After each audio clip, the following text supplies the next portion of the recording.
This video is brought to you by me and Aurora, the webcomic I've been making for about 2 years now. God. More on that later.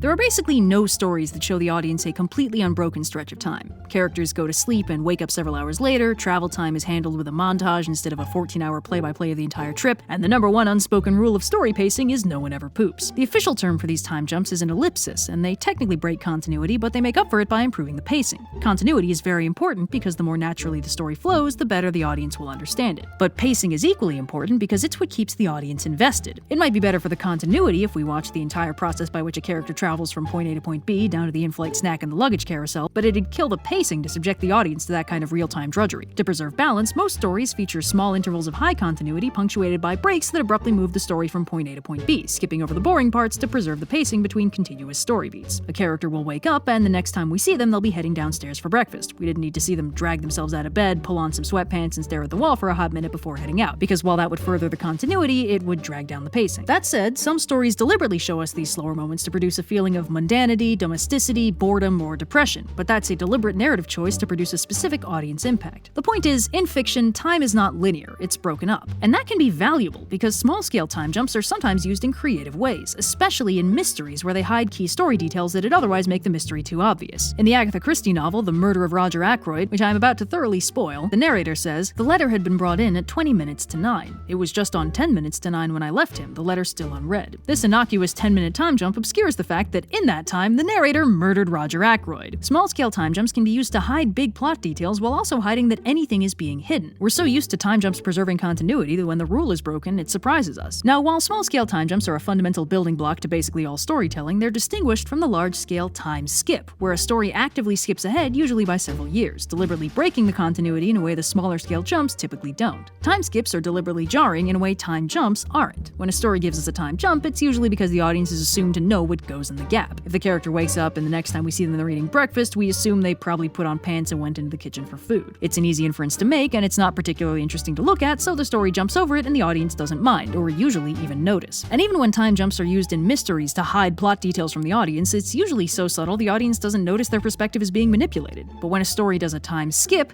the audience deliberately doesn't have the inferred continuity to go on. There's a lot more story being skipped over, and the status quo can shift very dramatically. While the time jump's primary story function is imperceptibly disrupting the continuity to preserve the story pacing, the time skip's primary story function is purposefully breaking continuity to establish a new status quo. A typical time skip pushes the story timeline ahead by several years, aging up the characters, altering the setting somewhat, introducing a new set of characters and/or antagonists to deal with, and basically heralding the beginning of a new story arc. This is the generic stock time skip, but there's a lot of room for variation. There are a few common reasons for a time skip and a few common changes that happen during one. Time skips frequently bridge the gap between a show and its sequel series if the sequel isn't a directly contiguous continuation of the original. Time skips also sometimes get used to catch a show's timeline up to the modern day. Since shows air at a much slower rate than the in-universe story progresses, any show that starts off set in the present day will quickly slip months behind the curve as days or weeks pass in a story universe that takes years to air in reality. This can also be a problem in live-action media where the actors, age in real time. Time skips can help keep the fictional universe roughly aligned with reality and the ages of the actual cast. This is the time jumpiest variety of time skips because it's not usually intended to disrupt the continuity that much. Time skips also frequently herald a shift in tone. It's pretty common for a story to time skip into a new status quo that's darker and edgier. The characters are older, the threats are more serious, the universe is a darker and colder place, etc., etc. That kind of tone shift can be hard to internally justify in continuity, so packaging it in a time skip can make it much more palatable for an audience. Might be hard to believe that a universe collapses into a dystopia in the space of a long weekend, but if there's an implied year or more of background misery, it's a lot easier to buy. As a corollary, it's also fairly common for the main characters to get more badass during the time skip. They get older, stronger, better trained, and overall better equipped to handle their new dark and gritty surroundings. In larger scale time skips, it's also not uncommon for some characters to have had kids in the interim, so now there's a new generation of characters running around. It's also fairly common for former kid protagonists to have grown up enough to get a major design change. But those are predictable outcomes of a time skip. Time passed, so of course the characters got older and the world changed a bit. That barely even disrupts the continuity at this point. It's more like an unusually long ellipsis than a time skip, especially if the events of the time skip follow logically and predictably from the pre-time skip status quo. For instance, Steven Universe featured a time skip between the finale of the show and the movie, but that time skip was basically just the predictable happily ever after implied by the ending of the show. The bad guys weren't bad guys anymore, the oppressive structure of Homeworld was being dismantled into something better, Steven was doing alright, it was a fun time. The inciting incident of the movie is the first time since the finale that anything bad had happened to Steven, so the only change the time skip really had was that Steven got a minor design change and his voice actor didn't need to keep his voice so high anymore. But there are some wildcard time skips that aren't as predictable, and in fact, sometimes they're played like mysteries where the audience is dumped into this new weird status quo and they have to piece together exactly how this new situation happened. For instance, sometimes after a time skip, the world has changed a lot. This can tie in with the darker and grittier thing if the world has noticeably changed for the worse, but it can also just be kind of unclear how exactly all this stuff happened, especially if the pre-time skip story ended with some kind of heroic victory and implied happily ever after. The existence of the post-skip dark and gritty timeline indicates that something happened to mess that happy ending up, and an audience invested in that happy ending will naturally want to know what it was. It's also fairly common for time skips to shake up the previously established character dynamics. Characters who were close might seem distant, former strangers might have gotten to know each other, stuff like that. Sometimes time skips break up romantic subplots that were well established pre-time skip, and the audience gradually learns why and how that happened, and maybe if it can be fixed. Sometimes during a time skip, a character switches sides, a hero turning bad or a villain turning good, and the audience is left wondering what made that happen and how legit it is. Time skips can also introduce and establish new characters that the rest of the cast develops a dynamic with off-screen, leaving the audience playing catch-up after the fact. Because a time skip purposefully disorients the audience, it's a solid opportunity for a writer to throw in some confusion and mysteries about how Status Quo A became Status Quo B. There is one exception to this general rule. Sometimes time skips are actually used to restore the status quo. It's not uncommon for particularly bombastic series finales to involve characters getting seriously injured and/or key locations getting trashed. So some stories will follow those finales up with a brisk few months long time skip to allow for a protracted hospital stay and some infrastructure rebuilding to get the characters and settings back in fighting form. These time skips are still changing the status quo, but they're basically changing it back to how it was before the finale shook things up. Now, how much the status quo changes during a time skip usually depends on the scale of the time skip. A few months long time skip probably won't see much in the way of large-scale changes, but a several decade-long time skip can leave the world almost unrecognizable. Sometimes a time skip also comes with a POV character who's missed the time skip somehow. Being stuck in some kind of stasis or coma is a common explanation for this. They basically wake up post-time skip and have to catch up with all the changes. It gives the audience an in-universe character who's just as lost as they are in the new status quo. But it comes with a downside, which is actually a pervasive downside with all time skips. By their nature, time skips disconnect the audience from the characters. If a story has a POV character who skipped the time skip, they will also be disconnected from the other characters. Now, sometimes this disconnect is actually explored. And hey, it's been a while since I got to pull this one out, but Reboot did this one really well. A few episodes into the third season, everyone experiences a time skip of about 1 year-ish in universe, except for the protagonists, Enzo and Andrea, who skip something more like a decade thanks to being stuck in a game environment where time moves faster than the outside world. Enzo, now going by Matrix, is all grown up and much grittier than his goofy kid version, and spends a lot of the season very worried about what his friends and family will think of him now that he's become this objectively extremely cool dude. Since these two are also the POV characters for the season, the time skip naturally disconnects the audience from them pretty significantly. They're almost unrecognizable as the kids we got to know over the first couple seasons, so the show goes out of its way to give the audience several episodes to get used to and invested in their new characters before it reunites them with the rest of the cast. And when they do handle the reunions, it's very heartwarming, but it's also kind of gut-wrenching. The audience has been following Matrix for the bulk of the season, so he's the character whose perspective we relate to most strongly at this point. But the other characters haven't changed as much because they've had a much shorter time skip, so we still relate to them pretty strongly from their earlier characterization. So when they reunite, we understand both Matrix's anxiety about how they might hate what he's become,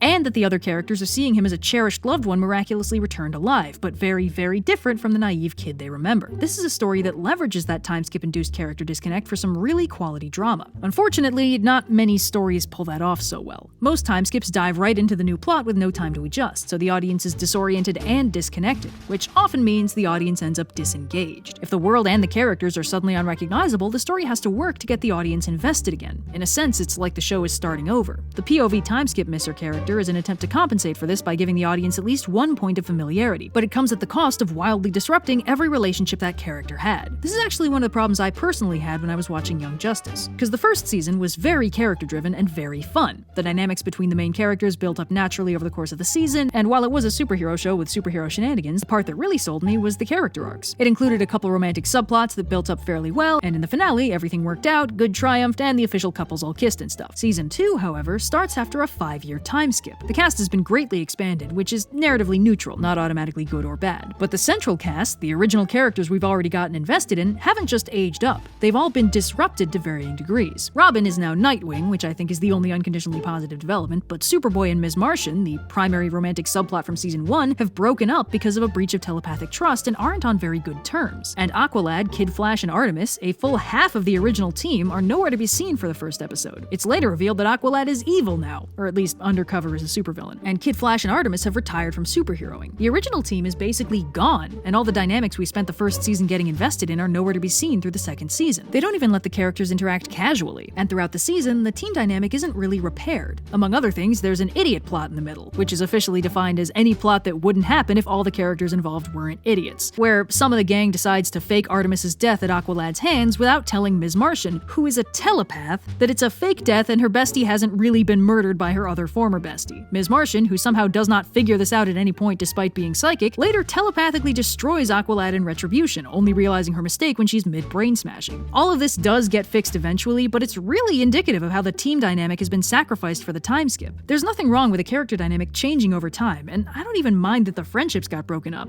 Much. But using a time skip to skip it over entirely felt like a waste of good character development. Also, they kill Kid Flash at the end of the season, which at this point is just insult to injury. Now, this is personal preference. I don't think there's really anything wrong with Young Justice Season 2, it just doesn't really have any of the stuff that I actually liked about Season 1, and it didn't successfully reinvest me after trashing all the stuff I got invested in from the first season. This is always the danger with time skips. When you break the continuity like that, your audience disengages from the story, and if they don't get re-engaged by the post-time skip content, the time skip will lose them. This is why some time skips go out of their way to show the audience that some things very explicitly haven't changed. For instance, Dragon Ball has a 3-year time skip after the King Piccolo arc where the gang reunites for a tournament, and it's revealed that in that time, Goku has gone through puberty and Pokemon evolved from Chibi Monkey to Large Man. Nobody recognizes him, which he thinks is pretty funny, but it becomes very obvious that aside from being about 4 feet taller and a good bit stronger, his character is entirely unchanged. This is a pretty recurring theme, actually. Dragon Ball has its fair share of time skips, including a 5-year one that covers the birth of Goku's first son and bridges the gap between original Dragon Ball and Dragon Ball Z, and while plenty of other things shift around in the story, Goku is kind of a universal constant who never fundamentally changes except in the power level department. As our focus character, this consistency helps keep the audience grounded across various arcs, no matter how many discontinuities there are between them. Lots of anime follows this example, where the story will skip over a year or two of training and the character will come back stronger, but otherwise basically the same. The only mystery there is exactly how strong the character is, which is usually revealed during the post-time skip readjustment period where they get a token fight scene or two to show off. I asked Twitter about some favorite and least favorite time skips, and there was a pretty much universal consensus that One Piece handled its 2-year time skip really well, because the characters did change, but it was largely for the better and not enough to be unrecognizable, and they all got way more badass, which was neat. Unfortunately, I can't really weigh in on this because I haven't watched or read One Piece because it's, incredibly long. And I have other stuff going on. But this bumps up against another potential problem. Some time skips come across as basically pointless if they don't really change the status quo that much. A major status quo shift can be disorienting and risk losing the audience, but on the flip side, if your time skip doesn't really change anything, the audience might question why it happened at all. If the characters don't really change and the world doesn't really change, then all the time skip accomplishes is disorienting the audience and making them feel disconnected from the story with basically no payoff. Now, some stories have what amounts to soft time skips, where things fast forward a year or two relatively uneventfully because the characters were just living relatively happy and uneventful lives for that interval, and that's not very disorienting. It's basically just, okay, they got their implied happily ever after, now let's do something else, and I find it hard to be upset by those. Dragon Ball does this a few times between arcs, and honestly, it's pretty refreshing. Like, lots of stories are kind of non-stop in the pacing, and it's honestly just good to give the characters a goddamn break once in a while, even if it mostly happens off screen. But some time skips promise large-scale changes and then don't pay it off. Maybe the characters skip the time skip and fast forward a few years into a world that's utterly changed, except then they do like one token mini arc to fix it and things basically go back to normal. Or like, oh no, one of the good guys is evil now, how did that happen? And then it turns out how that happened is they're faking it and they're actually fine and they go back to normal immediately. Like, a time skip is a big thing. A lot can change and even a short time skip, so it feels kind of disingenuous if the only real changes are cosmetic or easily reversible or fundamentally just very shallow. I think that a time skip shouldn't just reshuffle the character dynamics and darken the tone a little. If they're trying to shake up the status quo, they should probably be moving it forward. If a time skip changes the status quo, the post-time skip character goal probably shouldn't be put things back the way they were, because that basically makes the time skip feel like an obstruction to the plot instead of an advancement. It makes it seem like the goal is undoing everything the time skip did. If the time skip breaks up a relationship we care about, or spoils a satisfying ending, or otherwise undoes something good, the audience will want to see that fixed, which means the time skip will feel like a problem rather than a development. Time skips are all about moving forward, so it's never a good feeling when a time skip instead sets the story back. Time skips with the premise the world got all messed up while you weren't looking, quick, fix it back to the status quo, are frustrating for similar reasons, because the desired end state isn't better than the way things were, it's just a return to the original norm. Time skips already have to do a lot of work to get the audience invested in the new status quo. I feel like they should at least be worth that narrative cost. So, Yeah, thanks for watching. And like I said earlier, this episode is pulling double duty as the official announcement for my comic, Aurora. It's a full-color, full-page fantasy webcomic with an ensemble cast of heroes, a couple dastardly villains rattling around, and a bunch of miscellaneous weirdos who keep showing up at their own pace. We've got dragons, gods, magic, cotton candy elves, angsty feral cat boys, protracted arguments over which of these characters is my secret self-insert. It's a pretty good time, honestly. About 80% of my motivation for making this comic was how sick and tired I was of my beloved fantasy genre going all dark and realistic like it was embarrassed to basically be superhero medieval times, so I was aiming for colorful, fantastical, character-driven action. You get to decide if I hit the mark on that one. Now you might be asking, why now? Didn't you say this has been going for 2 years? Way to be late to your own party. I know, but like when I started this comic, there wasn't that much comic. But now we're 2 years deep, there's nearly 400 pages in the archive, and I actually feel kind of good about having people look at it. And it'd be wildly hypocritical of me, of all people, to not expect you guys to critically analyze my work, but like I wanted to make sure there was actually enough work to analyze first. Anyway, the comic updates every Monday, Wednesday, and Friday, and I haven't missed a day yet, so if you're interested, check out comicaurora.com for fantasy shenanigans and a look at what happens when I try to draw people with actual noses. Links in the description, hope you like it, and have a great day.